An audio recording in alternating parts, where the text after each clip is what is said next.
Hello, this is Christelle Martinette, and this is a sort of, this is a reading for the 11th of November 2015, and I came on before just to say that it was difficult, I was getting this very, shifting energy. My God, everybody's going, and there's that fear again, fear. I'm hearing the fear. Now, before I came into the reading, I thought, I went to look at all of the other videos from the 4th, I guess it is, the 4th of November until today. And I saw a recurring pattern, I saw recurring runes, because, there were a few runes that just came up 3 times out of those days. And there's 2 times. And so I separated them out and took a look at them. And, well, first of all, if we want to give significance to this day, to this reading, let's try it all. Okay, I'm really trying to understand here. The date is 11/11/2015. If you just do really like over-the-counter numerology and add them up, and it comes out to 3, which is universal, power of 3 in any language that you can speak. 3 is significance. There is a certain significance, and what's interesting about the number 3 is that it has universal, it seems to have universal significance. Okay, the birth, life, and death cycle. It's a triangle, okay? Now, of the runes that had come up, I'm trying to find the note that I wrote, the 3 runes, well, whatever it is, 3 runes have come out 3 times over the past days. And what was interesting is that each of them are from a different ayet. The runes are divided into groups of 8. So there's the first ayet, the second ayet, and the third ayet. And each one, there's one in the third, one in the first, one in the second, and one in the third. Now, it's interesting because the first group of runes, the first ayat, are blocked together.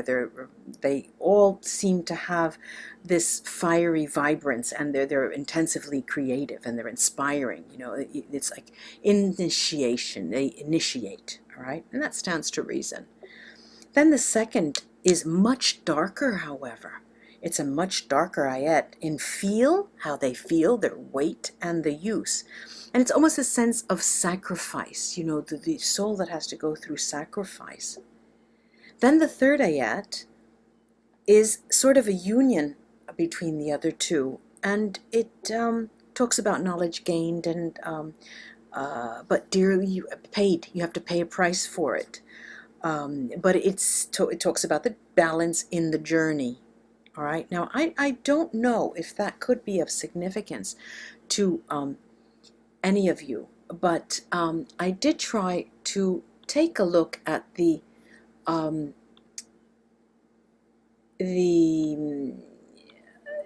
key words for the other runes that came up twice, and what I'm getting is I have 2 gateways, a flowing power gateway rune, which is Iwas. Then the doorway, Ing, that came out. Okay, so that's Iwas. Then the doorway rune, we said the doorway rune already. Then Ing, that was the doorway rune.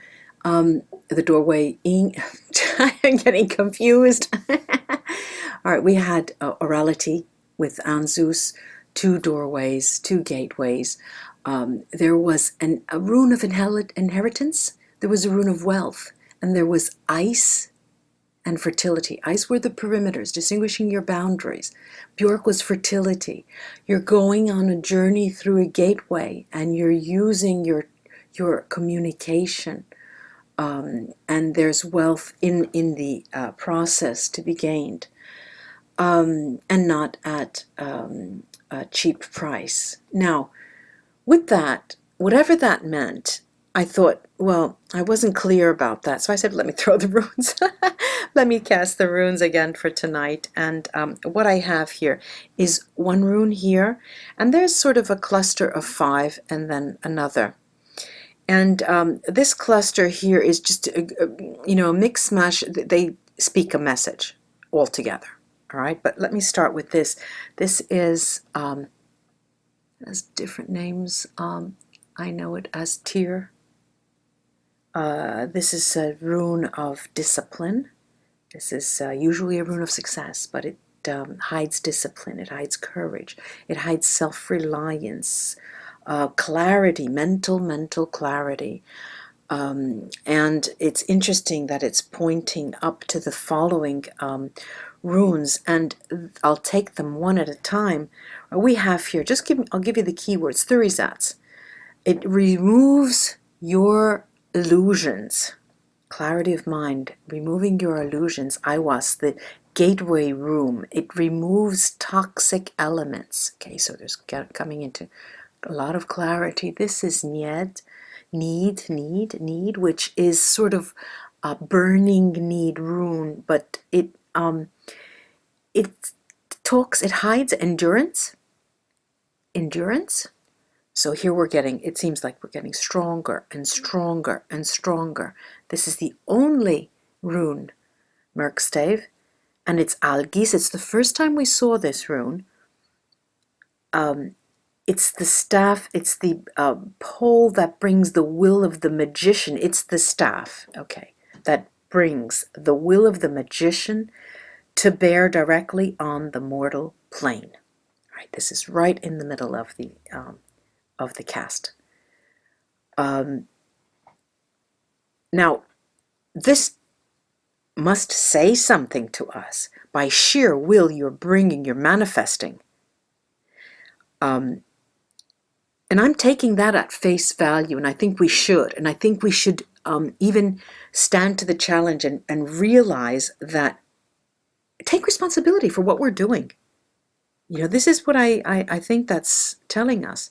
Then there's Rido here, and Rido is a journeying rune, but it talks to career and work. So my message here is that it is on the job, it is on your activity, on your livelihood. It means that you are in a position of being able to manifest and clearly designing and drafting what you want.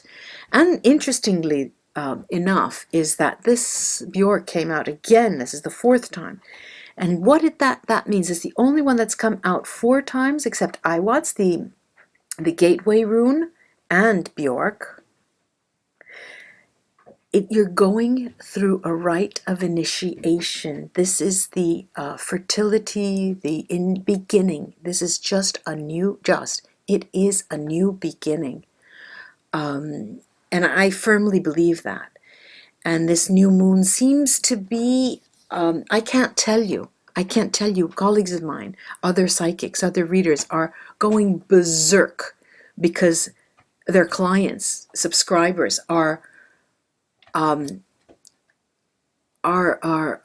ebullient, let's say, with news, with ideas, with but a lot of fear, and that's, I'm just not having that. We're taking responsibility here for what we're doing.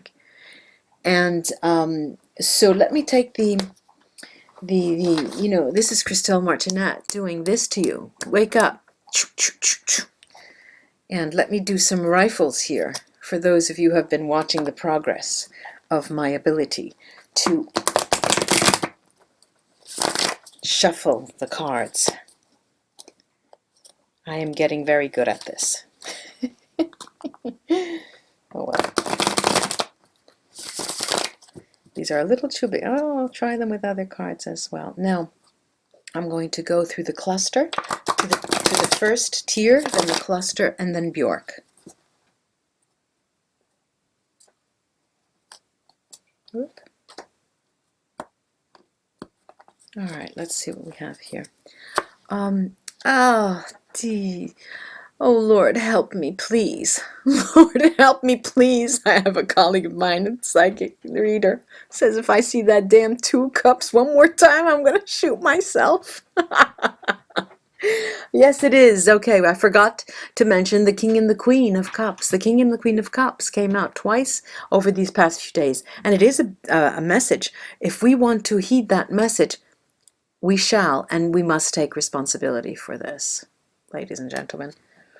Let's go to the group main conversation.